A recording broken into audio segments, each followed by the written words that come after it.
الحمد لله نحمده ونستعينه ونستغفره ونعوذ بالله من شرور أنفسنا وسيئات أعمالنا من يهده الله فلا مضل له ومن يضلل فلا هادي له وأشهد أن لا إله إلا الله وحده لا شريك له وأشهد أن محمدا عبده ورسوله يا أيها الذين آمنوا اتقوا الله حق تقاته ولا تموتن إلا وأنتم مسلمون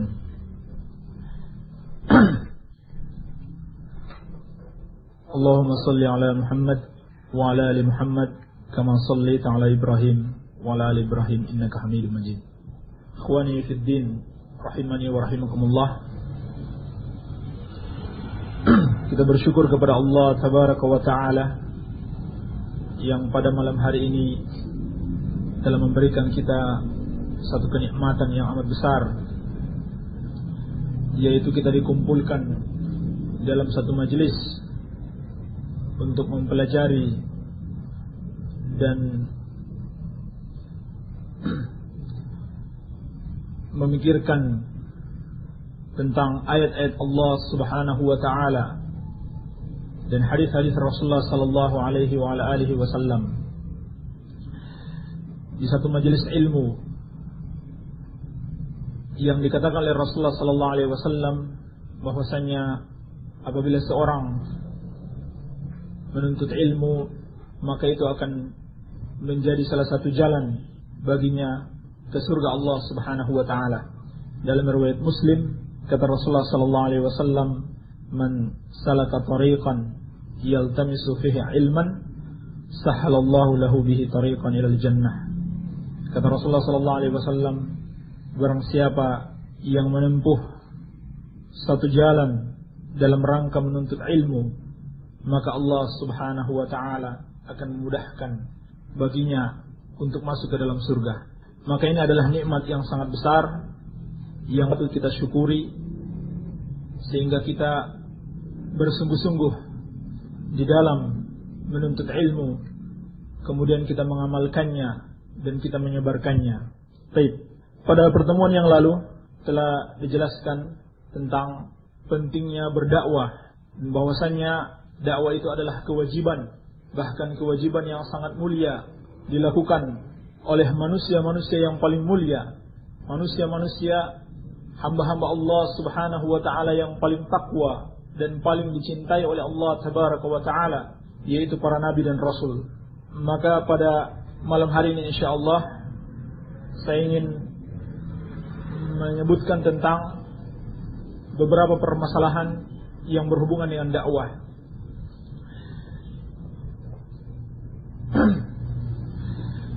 Yang pertama, pembahasan pertama adalah berhubungan dengan di antara pilar di dalam dakwah, yaitu al-ilmu wal ikhlas.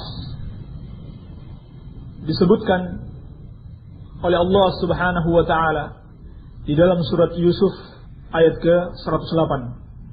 Kata Allah tabaraka wa taala, "Qul hadhihi sabili ad'u ila Allahi ala basiratin ana wa man ittaba'ani wa subhanallahi wa ma ana minal musyrikin." Ayat ini diletakkan oleh Syekh Muhammad bin Abdul Wahhab rahimallahu taala dalam kitab Tauhid pada bab ad-du'ai ila syahadati an la ilaha illallah, tentang kewajiban berdakwah ke syahadat la ilaha illallah, berdakwah kepada tauhid. Bab ini disebutkan oleh Syekh rahimahullahu taala setelah sebelumnya beliau telah membahas tentang pentingnya tauhid, kemudian keutamaan tauhid dan seterusnya yang berhubungan dengan pentingnya seorang mentauhidkan Allah Subhanahu wa taala dan memahaminya dengan baik. Maka setelah itu beliau menekankan pentingnya berdakwah kepada tauhid. Jadi tidak cukup seorang dia bertauhid pada dirinya sendiri, tetapi dia harus mengajak orang lain untuk mentauhidkan Allah Subhanahu wa taala. Oleh karenanya, Syekh Shalih Al-Fauzan rahimallahu taala ketika beliau menjelaskan ayat ini, saya bacakan kutipan dari kitab beliau I'anatul Mustafid bi syarhi di syarh kitab Tauhid, kata beliau hafizahullah, ya'murullahu subhanahu wa ta'ala nabiyahu Muhammadan sallallahu alaihi wasallam ayyu'lina lin-nasi an bayani manhajihi wa manhaji atba'ihi. Kata beliau hafizahullah, pada ayat ini Allah subhanahu wa ta'ala memerintahkan nabinya Muhammad sallallahu alaihi wasallam untuk mengumumkan kepada manusia tentang penjelasan manhaj beliau, para pengikutnya. Kul hadhihi sabili ad'u ila Allahi ala basirah. Katakanlah, ini adalah jalanku, aku mengajak kepada Allah di atas basirah, di atas ilmu. Ana wa man ittaba'ani, aku dan orang-orang yang mengikuti aku. Wa subhanallahi wa ma ana minal musyrikin, dan maha suci Allah dan aku tidaklah termasuk orang-orang yang musyrik. Kata beliau hafizahullah, wa huwa da'wa ila Allah ala basirah. Manhaj itu, manhajnya Rasulullah sallallahu alaihi wasallam dan pengikutnya adalah dakwah ila Allah di atas ilmu. Fadalla ala anna man lam yad'u ala basiratin fa innahu lam yuhaqqiq ittiba'an nabi sallallahu alaihi wasallam in kana aliman wa faqihan. Maka ini menunjukkan, kata beliau, bahwasannya barang siapa yang tidak berdakwah kepada Allah subhanahu wa ta'ala di atas ilmu, sesungguhnya dia belumlah mengamalkan ittiba kepada Nabi sallallahu alaihi wasallam meskipun dia seorang alim dan seorang faqih. Ini poin yang sangat penting untuk kita pahami, bahwasannya jalannya Rasulullah sallallahu alaihi wasallam dan pengikutnya adalah berdakwah kepada Allah subhanahu wa ta'ala, dan dakwahnya dibangun di atas ilmu. Salam. Kemudian beliau menyebutkan beberapa pelajaran yang bisa diambil dari ayat ini. Al-mas'alatul ula, pelajaran yang pertama, kata beliau hafizahullah, anna tariqan nabiy sallallahu alaihi wasallam wa tariqat atba'ihi 'ala al-haqiqah ad-da'watu ila Allah. Bahwasanya jalannya Nabi sallallahu alaihi wasallam dan jalannya para pengikutnya secara hakikat adalah berdakwah kepada Allah subhanahu wa ta'ala. Jadi barang siapa yang mau mengikuti petunjuk Nabi sallallahu alaihi wasallam dalam kehidupannya, hendaklah dia berada di atas jalan dakwah kepada Allah subhanahu wa ta'ala dengan ilmu. Al-mas'alatus tsaniyah, pelajaran yang kedua, anna man lam yad'u ila Allah wa huwa yastati'u ad-da'wa ila Allah fa innahu lam yuhaqqiq ittiba'ahu lirrasul sallallahu alaihi wasallam bal ittiba'ahu fihi naqsun 'azim. Kata beliau hafizahullah, barang siapa yang tidak berdakwah kepada Allah padahal dia mampu, barang siapa yang tidak berdakwah kepada Allah padahal dia mampu, maka dia belumlah ittiba kepada Rasulullah sallallahu alaihi wasallam. Bahkan ittiba'nya kepada Rasulullah sallallahu alaihi wasallam terdapat kekurangan yang besar. Ketika seorang mampu berdakwah tapi dia tidak berdakwah ke jalan Allah subhanahu wa ta'ala. Al-mas'alatu tsalitsah, pelajaran yang ketiga, wa huwa al-mas'alatu allati nabbaha 'alaiha Syekh fi masailihi, yaitu permasalahan yang diingatkan oleh Syekh Muhammad ibn Abdul Wahhab rahimallahu ta'ala dalam kitab Tauhid pada masailnya, at-tanbih 'alal ikhlas fid dakwah, yaitu peringatan agar seorang itu ikhlas di dalam berdakwah, yaitu pada firman Allah, inilah jalanku yang lurus, aku mengajak kepada Allah subhanahu wa ta'ala. Ini adalah peringatan bagi setiap da'i, bahwasannya da'i itu mengajak kepada Allah, artinya dia harus ikhlas di dalam berdakwah. Dia tidak berdakwah kepada dirinya sendiri, tidak juga mengajak kepada kelompoknya, bukan pula dakwahnya untuk mendapatkan pujian dan sanjungan dari manusia atau memperbanyak pengikut, memperbanyak jamaah. Bahkan dakwanya adalah mengajak semata-mata karena Allah dan kepada Allah subhanahu wa ta'ala. Al-mas'alatul rabi'ah, pelajaran yang keempat, wahiyal mas'alatul azimah, dan dia adalah pelajaran yang sangat besar. Anna da'iya ila Allah la budda an yakuna ala basirah. Bahwasannya seorang da'i yang mengajak kepada Allah haruslah berada di atas basirah, yaitu di atas ilmu. di atas ilmu nafi yang bermanfaat, yang dengannya dia mampu menolak segala kebatilan, segala syubhat, dia mampu bertahan di atas dakwah yang benar. Dan di sini ada faedah disebutkan oleh Syekh Muhammad bin Shalih Al-Utsaimin rahimallahu taala dalam kitabnya Al-Qaul Mufid ala Kitabut Tauhid, bahwa firman Allah Subhanahu wa taala ala basirah, dakwah di atas ilmu bukanlah sekedar ilmu tentang syariat, akan tetapi mencakup 3 macam ilmu yang dibutuhkan seseorang di dalam berdakwah. Yang pertama al-ilmu bisyar'i, ilmu tentang syariat Allah Subhanahu wa taala. Yang kedua al-ilmu bihalil mad'u, ilmu tentang keadaan mad'unya, keadaan orang yang dia dakwahi. Yang ketiga al-ilmu bisabilil musil ilal maqsud, ilmu tentang jalan yang bisa menyampaikan kepada tujuannya, atau ilmu tentang tata cara bagaimana dia harus berdakwah.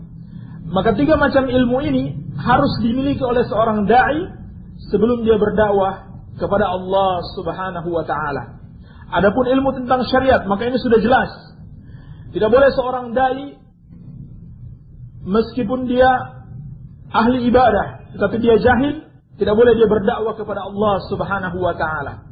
Karena orang-orang jahil itu, kata para ulama, mereka membuat kerusakan dari arah yang mereka sangka membuat kebaikan. Oleh karenanya kata Imam Ibnu Qayyim rahimahullahu taala, al-jahlu aslu kulli syarrin. Kebodohan itu adalah pokok dari segala keburukan. Dan juga kata Syekhul Islam Ibnu Taimiyah rahimahullahu taala, man 'abadallaha bijahlatin afsada aktsar mimma aslah. Barang siapa beribadah kepada Allah Subhanahu wa taala dengan dasar kebodohan, bukan dengan dasar ilmu, maka dia lebih banyak merusaknya ketimbang berbuat kebaikan, ketimbang memperbaiki. Baik. Jadi ikhwan sekalian, azani Allah wa iyyakum, perkara yang sangat penting bagi seorang dai. Yang mana perkara yang penting ini banyak hilang dari para dai, dari para penceramah-penceramah yang menyampaikan agama kepada masyarakat. Ilmu, persiapan dai yang paling penting, pilar dari dakwah ya, banyak kita mendengarkan dan kita menyaksikan orang-orang yang berbicara tentang Islam tanpa didasari oleh ilmu. Ini adalah perkara yang sangat berbahaya, dosa yang sangat besar. Bahwasanya seorang dai itu harus berilmu tentang syariat Allah Subhanahu wa taala, tentang ilmu yang akan dia sampaikan, agar dia terhindar dari dosa al-qaulu 'ala Allahi bighairi ilmin, berkata atas Allah, yaitu tentang Allah Subhanahu wa taala, tentang syariatnya tanpa didasari oleh ilmu. Dan ini adalah dosa yang sangat besar. Kata Allah Subhanahu wa taala, "Qul innama harrama rabbi al-fawahish ma dhahara minha wa ma batan wal itsma wal baghya bighairil haqq wa an tusyriku billahi ma lam yunazzil bihi sultanan wa an taqulu 'ala Allahi ma la ta'lamun." Katakanlah, sesungguhnya Rabbku hanya mengharamkan al-fawahish, perkara-perkara yang keji, yang nampak maupun yang tersembunyi, dan perkara dosa, dan perkara kezaliman tanpa hak, dan engkau menyekutukan Allah Subhanahu wa ta'ala, dan engkau berkata atas Allah tanpa didasari oleh ilmu. Kata para ulama, berkata atas Allah ini mencakup seorang berbicara tentang Allah Subhanahu wa ta'ala, tentang nama-nama dan sifatnya, dan tentang syariatnya tanpa didasari oleh ilmu, yaitu dalil dari Al-Quran dan sunnah Rasulullah sallallahu alaihi wasallam. Dan orang yang berkata atas Allah, berkata tentang syariat tanpa didasari oleh ilmu, berarti dia telah berdusta atas nama Allah Subhanahu wa taala. Dan Allah mengancam dalam Al-Quran, "Wala taqulu lima tasifu alsinatikumul kadhib, hadza halalun wa hadza haram, litaftaru 'ala Allahil kadhib, innal ladzina yaftaruna 'ala Allahil kadhiba la yuflihun." Kata Allah tabaraka wa taala, dan janganlah kalian berkata dengan apa yang disifatkan oleh lisan-lisan kalian secara dusta. Ini adalah halal dan ini adalah haram.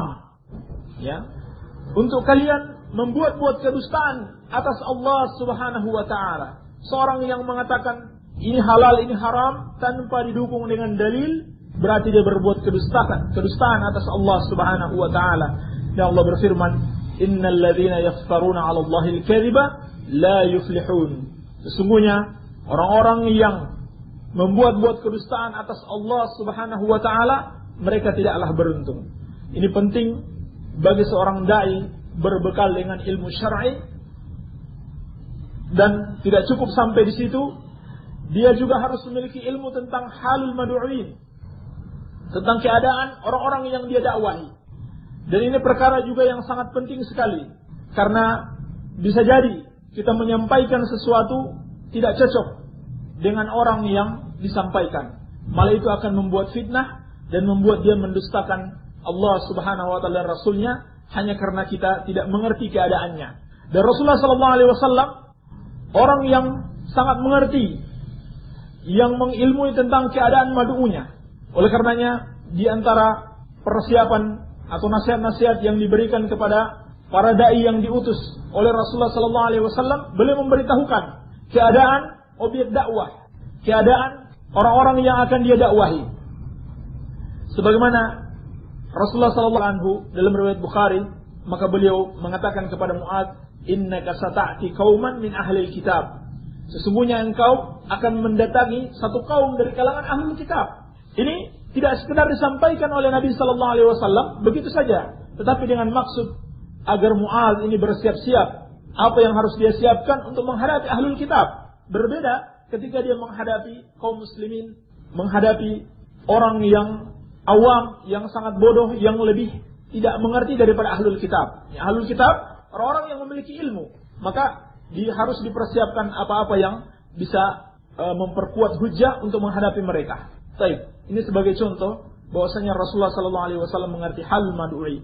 Kemudian al-ilmu tentang as-sabil al-musil ila dakwah, ya, jalan yang bisa menyampaikan dakwah tersebut. Ini juga harus banyak dipelajari, dan pada pertemuan-pertemuan yang akan datang ini perlu untuk dibahas oleh para ustaz kita, perlu banyak dijelaskan. Karena sebagaimana yang kita tahu bersama pada tahun-tahun sebelum-sebelum ini, bahwasanya dakwah salafiyah banyak mendapat fitnah, ya. Salah satu sebabnya juga karena para ikhwan salafiyin yang punya semangat, ya, semangat yang besar dalam menyebarkan dakwah ahlus sunnah ini, tetapi tidak dibekali dengan ilmu bihalil mad'uin dan ilmu bisabilil musil ilal dakwah. Maka ini mungkin saya meminta kepada para ustaz kita untuk lebih banyak membahas perkara-perkara ini. Baik. Kemudian al-mas'alatul khamisah, pelajaran yang kelima, disebutkan oleh Syekh Shalih bin Fauzan Ibn Abdullah Al-Fauzan hafizahullah taala dari ayat ini, anna syirka naqsun 'azimun yajibu tanzihullahi anhu. Bahwasanya kesyirikan itu adalah kekurangan yang besar, aib yang besar yang wajib bagi kita untuk mensucikan Allah Subhanahu wa taala dari segala macam bentuk kesyirikan, yaitu dalam firman-Nya, wa subhanallahi wa ma ana minal musyrikin. Al-mas'alatu sadisah, pelajaran yang keenam, wa hiya muhimmatun jiddan, dan ini adalah pelajaran yang sangat penting sekali. Kata beliau hafizahullah, al-bara'atu minal musyrikin. Ayat ini menjelaskan tentang wajibnya berlepas diri dari orang-orang musyrik.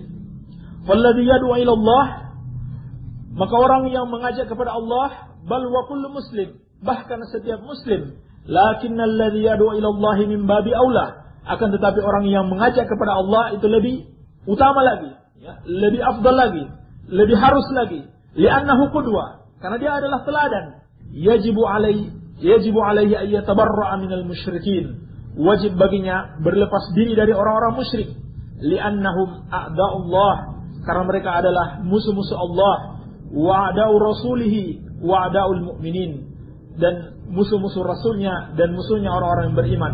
Kata Allah tabaraka wa ta'ala, la tattakhidu aduwi wa aduwakum awliya, dan janganlah kalian menjadikan musuhku dan musuh kalian sebagai orang-orang yang kalian cintai. Faman lam yatabarra' minal musyrikin, maka barang siapa yang tidak berlepas diri Allah Azza wa Jalla, maka dia belum merealisasikan dakwah kepada Allah Subhanahu wa ta'ala, atau dia belum memiliki sifat seorang dai yang dijelaskan dalam ayat ini. hatta wa in tasaba ilaiha. Meskipun dia berintisab kepada dakwah ini, wa hadhihi mas'alatun 'azimah, maka ini adalah perkara yang sangat besar. Ini kawan sekalian, 7 pelajaran yang disebutkan oleh Syekh Shalih Al-Fauzan dan Shalih Al-Fauzan di dalam kitabnya. Dan saya memberikan catatan atau tanbih dari perkataan Syekh Al-Utsaimin rahimahullahu taala tentang ayat ini. Kata beliau rahimahullah, fatadammanat hadhihi ad-da'wa al-ikhlas wal ilma. Maka dakwah ini haruslah mencakup 2 pilar yang sangat penting, yaitu keikhlasan dan ilmu. Keikhlasan dan ilmu. Baik. Lianna aktsara ma yufsidu ad-da'wa adamul ikhlas atau adamul ilm. Karena kebanyakan yang merusak dakwah itu adalah ketidakikhlasan dan tidak adanya ilmu. Ini kawan sekalian, perkara yang harus senantiasa kita camkan dengan baik, bahwa ini adalah 2 pilar yang sangat penting di dalam membangun sebuah dakwah. Baik. Permasalahan yang kedua, yang terakhir yang ini saya sampaikan pada kesempatan kali ini adalah suwar min hirsil anbiya fi hidayatin nas. Beberapa gambaran tentang semangatnya para nabi di dalam memberikan hidayah kepada manusia, di dalam membimbing manusia agar mereka mendapatkan hidayah oleh Allah Subhanahu wa taala. Baik. Yang pertama, kita ambil contoh Nabi Nuh alaihissalam. Kata Allah Subhanahu wa taala dalam surat Al-Ankabut, "Wa laqad arsalna Nuhan ila qaumihi falabitha fihim alfasanatin illa 50 aman." Dan sungguh kami telah mengutus Nabi Nuh alaihissalam kepada kaumnya, maka dia tinggal bersama kaumnya, dia berdakwah kepada kaumnya itu selama 1000 tahun kecuali 50, berarti 950 tahun. Luar biasa, waktu yang sangat lama yang Nabi Nuh alaihissalam bersabar, berdakwah, mengajak kaumnya kepada tauhid. Kemudian dalam surat Nuh dikisahkan tentang bagaimana semangatnya Nabi Nuh alaihissalam agar umatnya mendapatkan hidayah. Kata Allah Subhanahu wa taala mengisahkan tentang Nuh alaihissalam, "Qala rabbi inni da'awtu qaumi lailan wa nahara." Nuh berkata, "Wahai Rabbku, sesungguhnya aku telah berdakwah kepada kaumku siang dan malam." Ya. "Falam yazidhum du'ai illa firara." Tetapi tidak menambah dakwahku kepada mereka kecuali semakin jauh mereka dari perkara tauhid ini. "Wa inni kullama da'awtuhum litaghfira lahum ja'alu asabi'ahum fi adhanihim wastaghshaw thiyabahum wa asarru wastakbaru istikbara." Kata Nuh alaihissalam, dan sesungguhnya setiap aku berdakwah kepada mereka agar engkau mengampuni mereka. Di sini ada peringatan lagi tentang tujuan kita berdakwah agar manusia bertobat kepada Allah Subhanahu wa taala, kembali mentauhidkan Allah, meninggalkan kesyirikan dan mendapatkan ampunan Allah Tabaraka wa taala. Setiap aku berdakwah agar mereka menutup telinga-telinga mereka dengan jari-jari mereka. Wastaghshaw thiyabahum, dan mereka menutup muka mereka dengan pakaian mereka. Wa asarru wastakbaru istikbara, dan mereka tetap dalam kekufuran mereka dan mereka menyombongkan diri. Summa inni da'awtuhum jihara. Ya. Apakah setelah itu Nabi Nuh alaihissalam putus asa dari dakwahnya, kemudian berhenti meninggalkan dakwah? Tidak, ikhwan sekalian. Tetapi beliau katakan, kemudian aku ajak mereka secara terang-terangan. Summa inni a'lamtu lahum wa asrartu lahum israra. Kemudian aku ajak mereka secara umum dan aku ajak mereka secara sembunyi-sembunyi. Faqultu astaghfiru rabbakum innahu kana ghaffara. Maka aku katakan kepada mereka, memohon ampunlah kalian kepada Rabb kalian, sesungguhnya Dia Maha Pengampun. Ini adalah salah satu contoh dari dakwah para anbiya. Betapa semangat mereka agar manusia mendapatkan hidayah, segala macam cara yang bisa menyampaikan dakwah ini kepada manusia dilakukan. Siang dan malam disampaikan secara terang-terangan, secara sembunyi-sembunyi, dan seterusnya dilakukan oleh para nabi dengan kesabaran yang sungguh luar biasa. Contoh yang lain, Nabiullah Yusuf alaihissalam. Disebutkan oleh Allah Subhanahu wa taala tentang kisah dakwahnya Nabi Yusuf di antara perjalanan dakwah beliau. Kata Allah Tabaraka wa taala, wa dakhala ma'ahu sijna fatayani qala ahaduma inni arani asiru khamra. Maka masuklah bersama Nabi Yusuf alaihissalam 2 orang pemuda. Berkata salah seorang darinya, sesungguhnya aku melihat dalam mimpiku aku memeras anggur. Wa qala al-akhar inni arani ahmilu fawqa ra'si khubza ta'kulu at-tayru minhu. Seorang lagi mengatakan, sesungguhnya aku melihat dalam mimpiku aku membawa di atas kepalaku sebuah roti dan dimakan sebagiannya oleh burung. Nabi ta'wilih inna naraka minal muhsinin. Kata 2 pemuda ini, maka sampaikanlah kepada kami tentang takwil mimpi tersebut. Sesungguhnya kami melihat engkau orang yang pandai menawilkan mimpi. Apa kata Nabi Yusuf alaihissalam? Apakah beliau langsung menawilkan mimpi tersebut? Tidak jemaah sekalian. Tetapi yang beliau sampaikan dahulu adalah dakwah, mengajak mereka untuk beriman kepada Allah Subhanahu wa taala. Qala la ya'tikuma ta'amun turzaqanihi illa nabba'tukuma bita'wili. Kata Yusuf alaihissalam, tidaklah datang kepada kalian makanan sebagai rezeki bagi kalian kecuali aku telah menakwilkan mimpi kalian. Qabla ayyatiyakuma dzalikuma mimma 'allamani rabbi. Yang demikian itu dari apa yang telah diajarkan oleh Rabbku. Dan di sini dia katakan, inni taraktu millata qaumin la yu'minuna billahi wa hum bil akhirati hum kafirun. Langsung dikatakan oleh Nabi Yusuf alaihissalam tentang dakwahnya, tentang apa yang diyakininya. Sesungguhnya aku telah meninggalkan ajaran satu kaum yang tidak beriman kepada Allah Subhanahu wa taala dan mereka kafir terhadap hari akhirat. Wattaba'tu millata abahi Ibrahim wa Ishaq wa Yaqub. Dan aku mengikuti Ishaq dan Yaqub. Wa ma kana lana an nusyrika billahi min syai'in. Dan tidaklah kita menyekutukan Allah Subhanahu wa taala dengan satu apapun. Dzalika min fadlillahi alaina wa 'alan nasi walakinna aktsaran nasi la yashkurun. Yang demikian itu merupakan keutamaan dari Allah atas kami dan atas manusia, akan tetapi kebanyakan manusia tidak bersyukur. Kemudian kata Nabi Yusuf alaihissalam, ya sahibaya as-sijn, a'arbabu mutafarriquna khairun amillahul wahidul qahhar. Wahai 2 orang temanku dalam penjara ini, apakah sembahan-sembahan atau tuhan-tuhan yang bermacam-macam itu lebih baik, ataukah Allah Subhanahu wa taala yang satu dan maha perkasa? Ini adalah dakwah Nabi Yusuf alaihissalam dalam keadaan beliau di penjara, dalam keadaan tidak bebas menanggung satu penderitaan, tetapi beliau tidak meninggalkan dakwah kepada Allah Subhanahu wa taala. Contoh yang lain, yang terakhir disebutkan di dalam surat Yasin tentang seorang yang saleh, penolong dakwah para rasul yang mengingatkan kaumnya agar mengikuti para rasul tersebut meskipun harus dia meninggal dunia, ya, harus dibunuh karena dakwahnya agar para kaumnya mengikuti Rasul. Disebutkan dalam surat Yasin, Allah Subhanahu wa taala berfirman, "Wa jaa'a min aqsal madinati rajulun yas'a, qala ya qaumi ittabi'ul mursalin."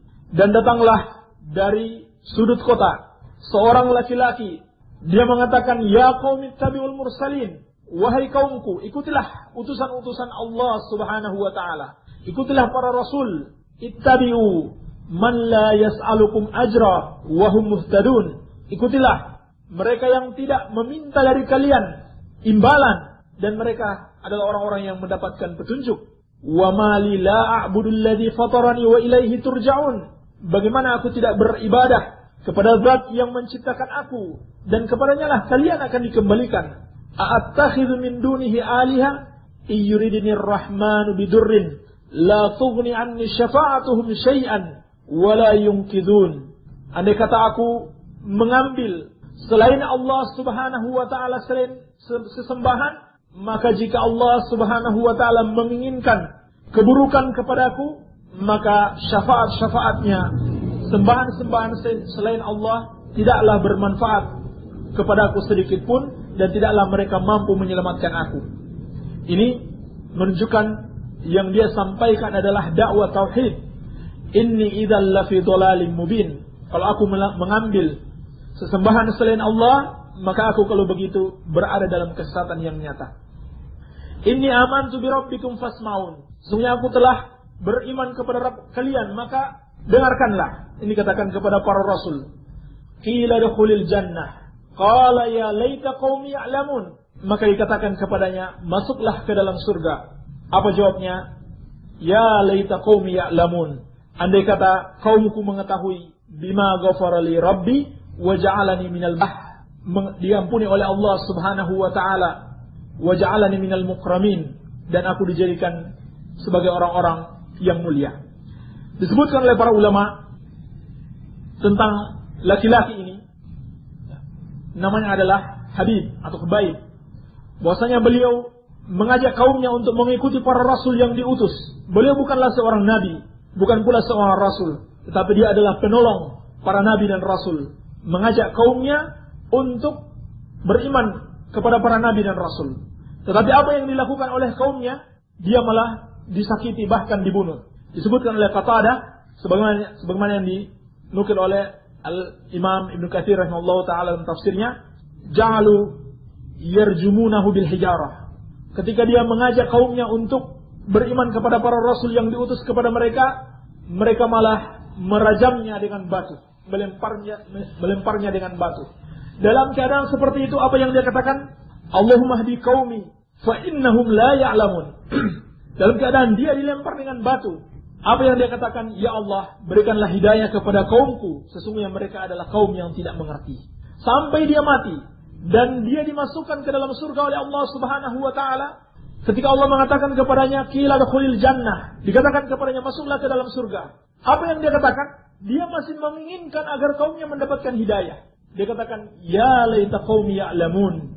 Andai kata kaumku mengetahui, bima ghafara li rabbi wa ja'alani minal mukramin. Dengan ampunan yang diberikan Allah Subhanahu wa taala kepadaku pada hari ini setelah kematianku, dan aku dijadikan orang-orang yang mulia. Ini adalah pelajaran yang sungguh luar biasa, kawan sekalian. Seorang yang begitu semangat di dalam, begitu sangat menginginkan di dalam memberikan hidayah kepada manusia agar manusia mendapatkan petunjuk dari Allah Subhanahu wa taala, sampai dia mati dia masih memikirkan hidayah atas kaumnya.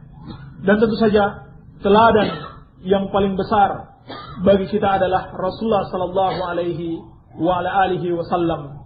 Hidupnya dan setelah kematiannya, bahkan disebutkan setelah dibangkitkan umat manusia di hari kiamat, Rasulullah sallallahu alaihi wasallam masih memikirkan umatnya, bagaimana keadaan umatnya. Dan di sini juga ada pelajaran bagi kita bahwasannya wajib bagi kita menolong dakwah para nabi dan rasul, menolong orang-orang yang mengajak kepada Allah Subhanahu wa taala. Dan terkadang orang yang menjadi penyebab untuk orang lain mendapatkan satu ilmu, dia dihukumi sebagai orang yang memberikan hidayah kepada orang tersebut. Dia dihukumi sebagai orang yang mengajarkan ilmu tersebut. Misalkan ketika kita bertanya kepada seorang alim atau seorang ustaz satu pertanyaan dengan tujuan untuk mengajarkan kepada orang yang lainnya, maka orang yang bertanya tersebut dihukumi sebagai orang yang mengajarkan ilmu tersebut. Ini sebagaimana dalam hadis Jibril, ketika Jibril datang bertanya kepada Rasulullah sallallahu alaihi wasallam tentang iman, tentang Islam, tentang ihsan, tentang hari kiamat. Rasulullah mengatakan, "Hadza Jibril atakum yu'allimukum dinakum." Ini adalah Jibril yang datang kepada kalian, mengajarkan kepada kalian agama kalian. Padahal yang mengajarkan adalah Rasulullah sallallahu alaihi wasallam, tetapi Jibril yang menjadi sebab Rasulullah sallallahu alaihi wasallam menyampaikan ajaran-ajaran tersebut. Oleh karenanya, seorang hendaklah dia bersemangat menyampaikan dakwah, menyampaikan Islam, menyampaikan Al-Quran wa sunnatu Rasulullah sallallahu alaihi wasallam.